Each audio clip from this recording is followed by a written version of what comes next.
This is how you master the observer effect. Hey, what's up? My name's Excel and I teach you how to talk to the universe. So the first thing I'm going to point out is the flaw that everyone observes with the observer effect itself. The observer effect was done by accident. So the entire experiment was to just basically measure a particle, okay? They wanted to see how it was working. So they put a camera to see how it would work.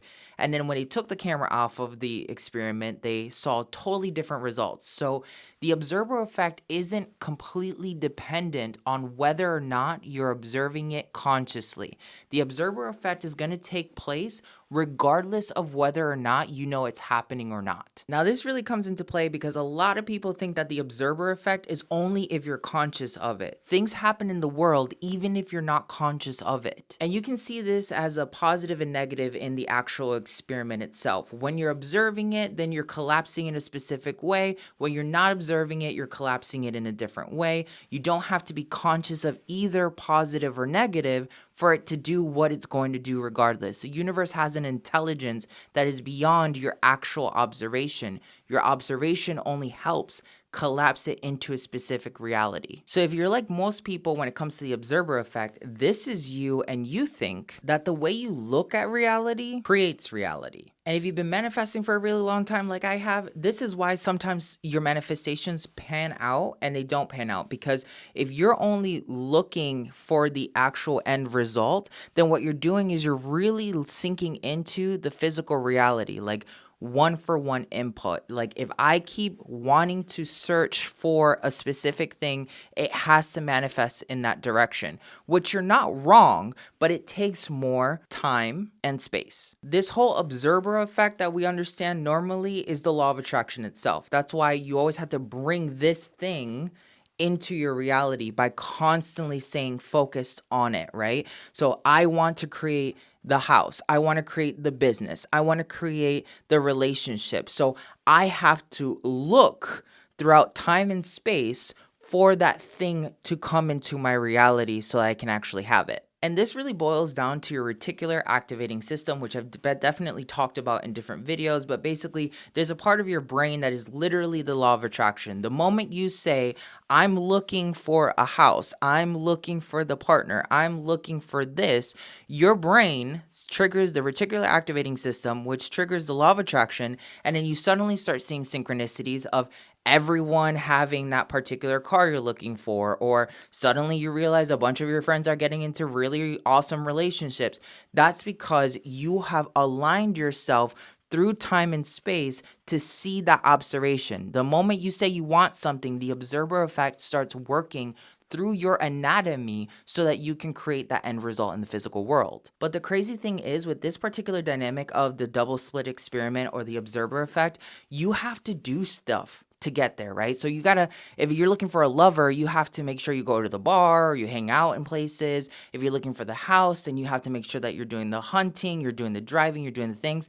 And this works, but it's more work. It's definitely gonna take more time because you're filtering through more space. And when you do this, you're trying to orient particles, atoms, matter itself into the end objective. So you require more focus, more energy, and you have to take consistent action. You probably already heard all of this, right? But there's a different way to do it. So we're going to call this version 1 of how you can actually use the observer effect. And let me explain to you version 2, which is the way that I like to use it. I teach all my students around the world how to do it, and it changes their lives. So if we imagine that this whole entire board is reality itself, it's like an ocean. Imagine that there's a bunch of waves here just waiting for something to happen, right?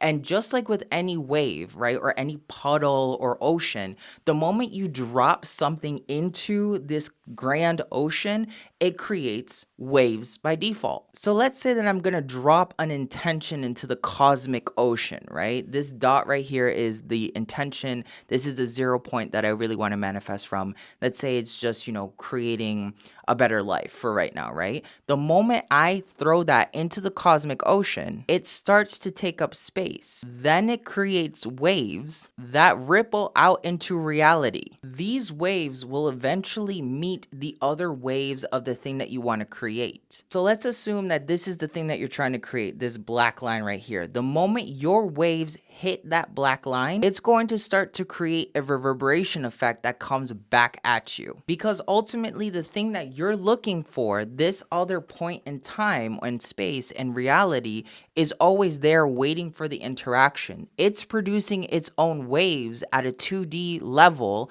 and then once your waves start interacting with its waves, you have to collapse everything in between and you manifest what you're looking for. So we're going to call this one version 2. With version 2, you don't have to travel time and space. You just hold the frequency and you become the space. You become the container. And then everything that's in alignment with the waves that are created by that container. I don't like saying come because like if it's not really coming to you, it's not traveling time and space.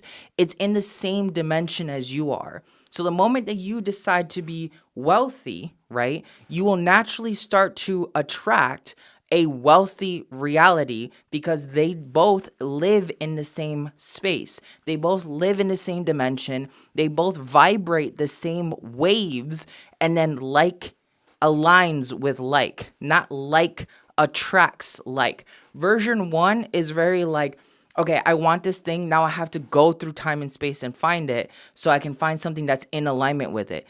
In version 2, what you're basically saying is, I am this thing. I hold that frequency. It ripples out into reality, and everything else that's just like it will start to hear my ping, and then we will suddenly see each other in the same reality, the observer effect.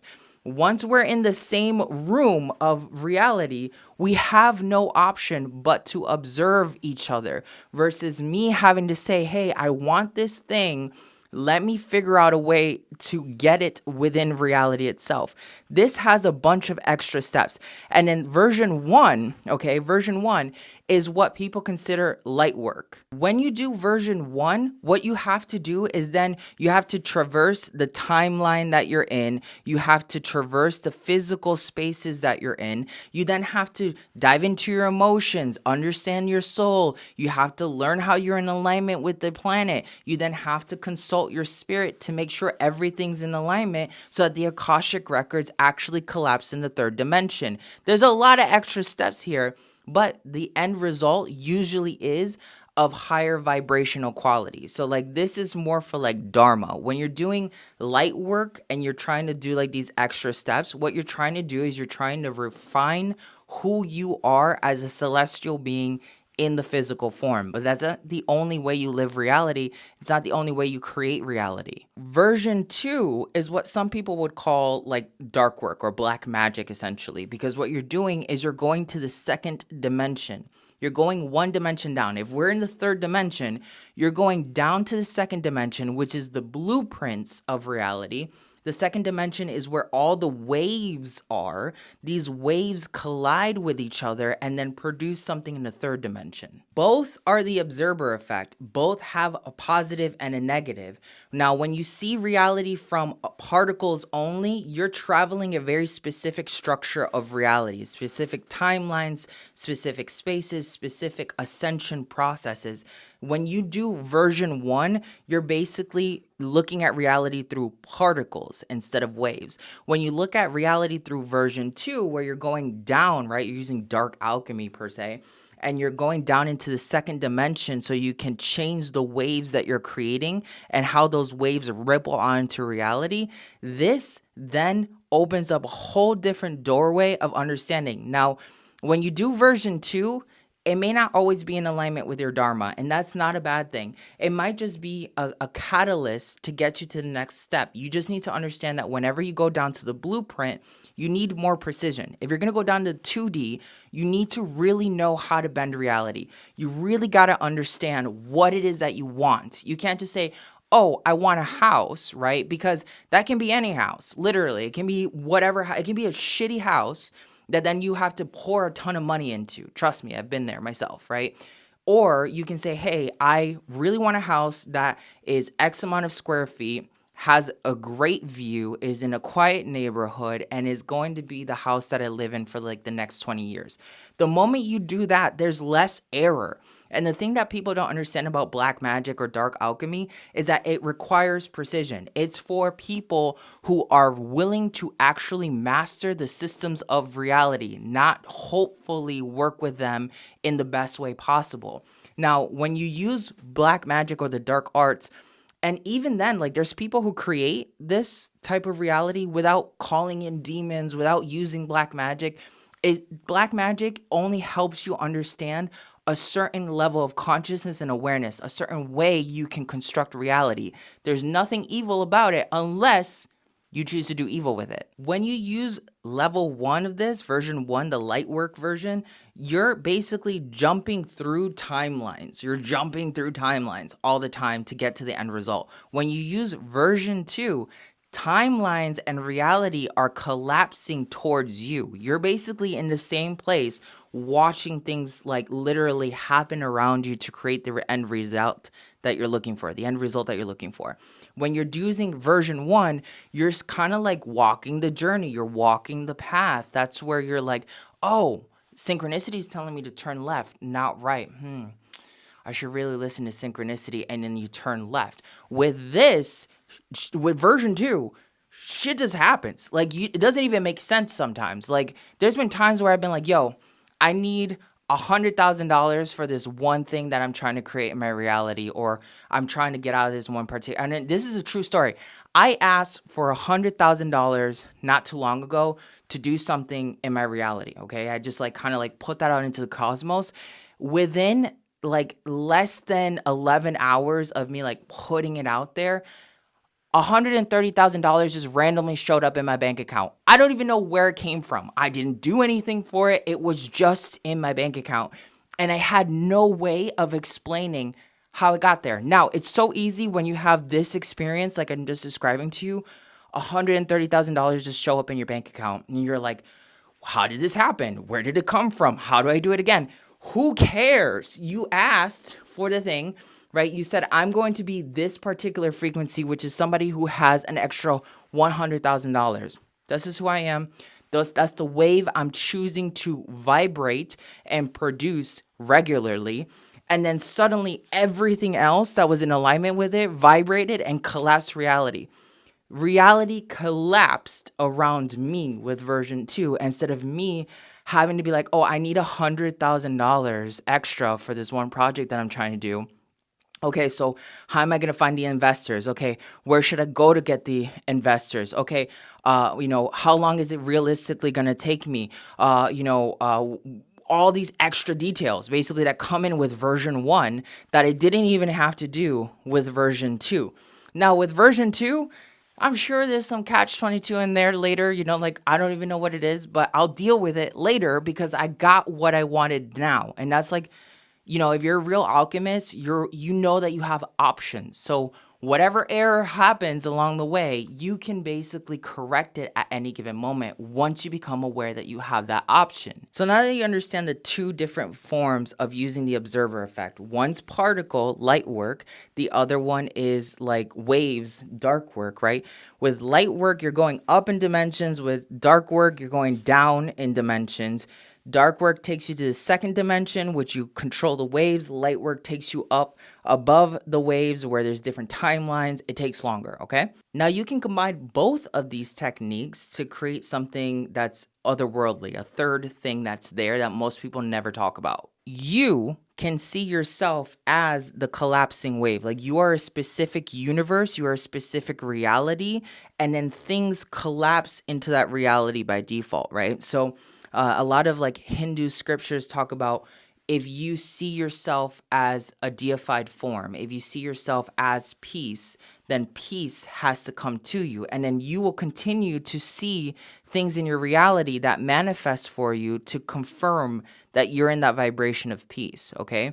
So like there's a mixture of it. Like you become peace, then you start witnessing peace as you ripple through the cosmic ocean, the many waves that are peace that then align you with other things that are still vibrating that same exact vibration. So yes, there's something called twilight work or twilight magic, which is a combination of light work and dark work to produce a third effective more fast event. This final form just takes a ton of personal willpower and determination. You got to remind yourself that you're doing the rest of this all the time. So I'll give you an example. And this is literally how I do it for myself all the time. And I teach people everywhere how to do it, and they see the same exact result. So this isn't some woo-woo thing. This is legit how it works. But before that, do me a favor and press subscribe because it helps the channel grow. Share this with somebody and give it a like. And don't forget to grab the Antojai Quantum Reiki Tarot because that helps support the channel. Everything you need is in the descriptions below.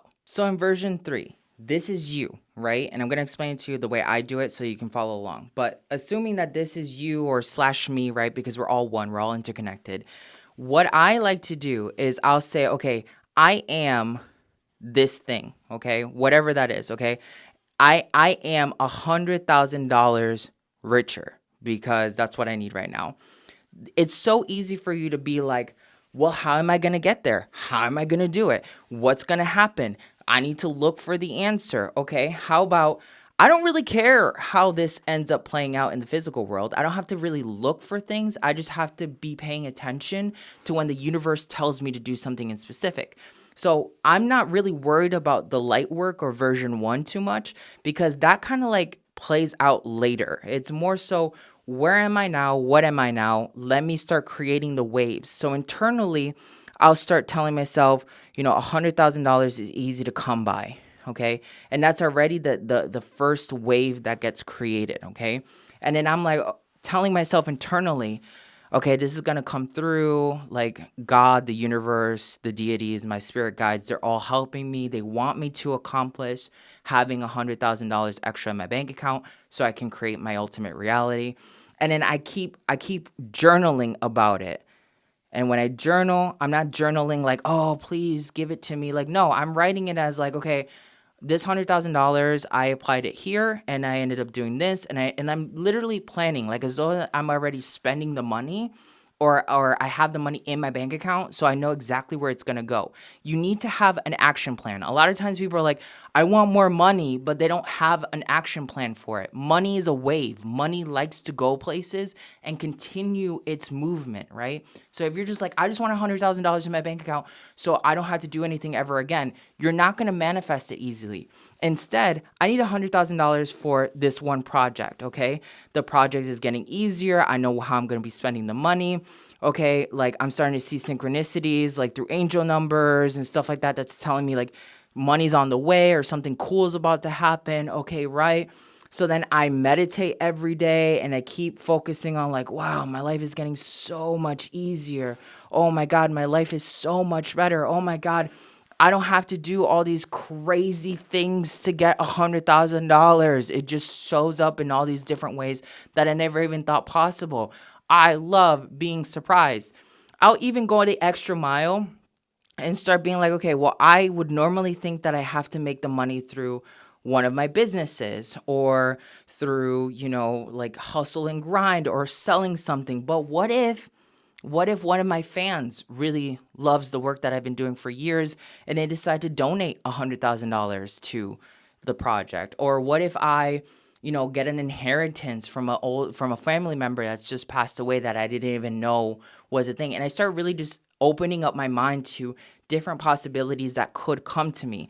The more I open up the waves, the more I keep making waves in the cosmic ocean, eventually I have to run into or I have to summon the thing that is in alignment with me. So as I'm creating all the waves and I'm embodying it and I'm reminding myself internally of this is the reality I chose, it doesn't even have to make sense. I don't have to pray. I don't have to do nothing. I just have to stay in alignment with producing the waves, producing the waves, producing the waves, producing the waves, producing the waves.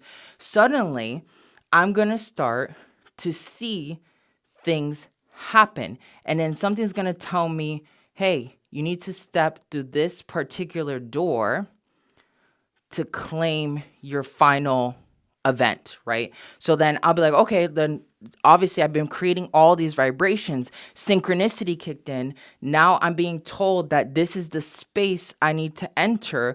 I walk through that space. Suddenly I'm in that timeline that has been eternally waiting for me to just catch up with it, right? Nothing in reality is actually created.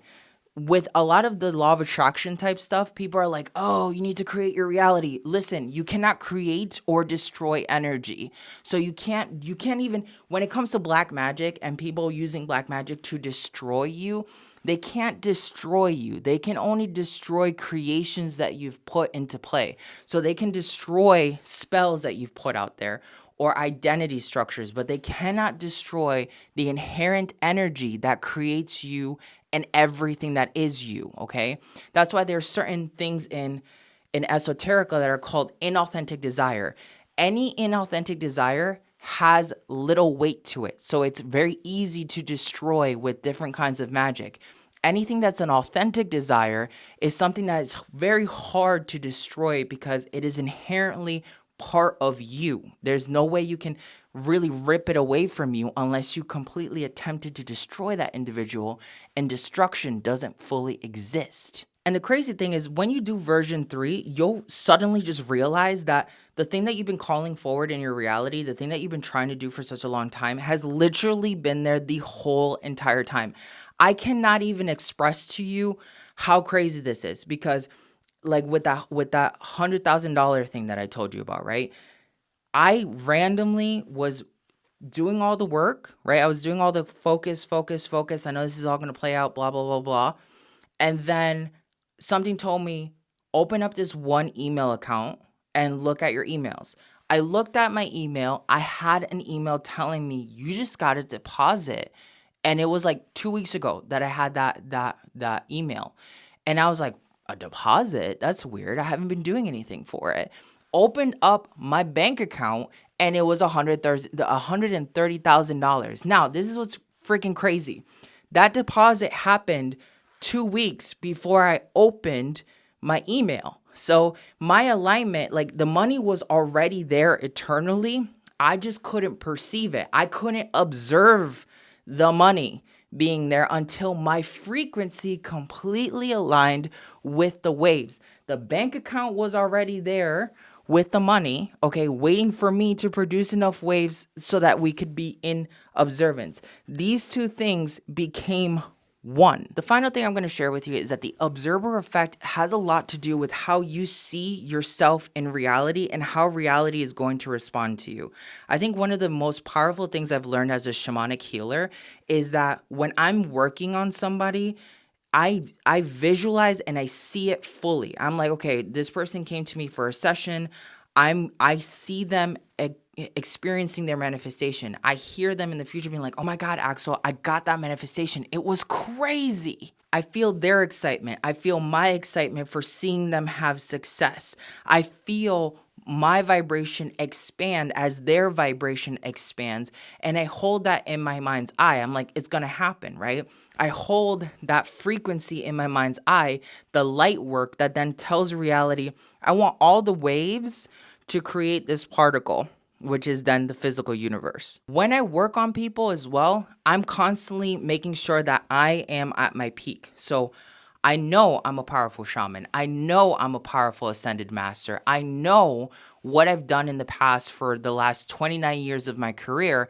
I know all these crazy things that I've been able to do. I use it as track record to solidify the magic that I'm actually working with. The way I see myself internally is going to rub off. It's going to create waves that help other people create their realities. But it's kind of like losing weight or going to the gym. Once you get an idea in your head, right? Once you get an idea that you want to have a specific physique, like you want to have a six-pack, for instance, then you have to start creating the waves for that. Whether you start going to the gym, and then you start changing your diet, and then you get into the habit of constantly going to the gym every day or doing sit-ups every day, and then eventually you're going to collapse that reality where you have the six-pack. Alchemy and identity shifting is pretty much the same thing, is the perpetual reminder, the perpetual focus that you have within yourself and your emotions. You can't be like, I hope this turns out to be a thing. No, like, I chose this reality. This is what's going to happen. I know this is going to happen. The universe is working with me to make this happen. I'm going to see it in just a few minutes. Oh, look, synchronicities. The synchronicities are all talking about something good's about to happen.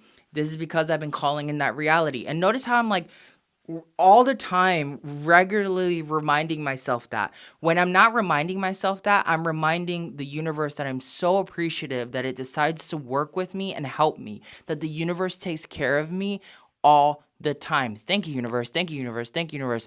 And I hold that focused thought so much that it creates the waves, and then it opens the doors, and I create miracles. That's how I do it. That's how I teach everybody to do it. And once you learn this life skill fully, your life is different. Like, you'll never go back to what you thought life could be like, or even the same struggles you used to have, as long as you remember this process. Let me know if you've ever unlocked this on your own in your spiritual journey. Was this brand new stuff that helped you really understand the dynamics of the observer effect? I know this seems like a lot, but it's actually quite easy. A lot of it is just putting it into practice, and then you seeing like the reverberation effect, where you start seeing the manifestation. Reality starts talking to you the moment you actually put this into alignment, and you just start living that way. It's not something that you have to like overcomplicate. It's just something you need to choose to embody. You have to choose to constantly remind yourself you made that choice, and it has to happen. That's it. And there's days where you're going to have a little bit of doubt. There's days where you're going to feel a little bit off, I guess, but you just keep staying focused. Stay focused as much as possible. Yeah, today I feel depressed. Oh, I don't know. It might work. No, it's going to work. It's going to work because I know it's going to work, because I know what I'm capable of. I'm the creator of my reality. I understand the observer effect. So whatever negative thought this is just toxicity leaving my reality. I'm detoxing the old version of me. And if you can keep yourself in that perpetual motion, everything else ends up happening for you. And if you have any questions about this process, definitely put it in the comments below. I will respond to you as soon as I can. I'm sending you so much love. Antojai.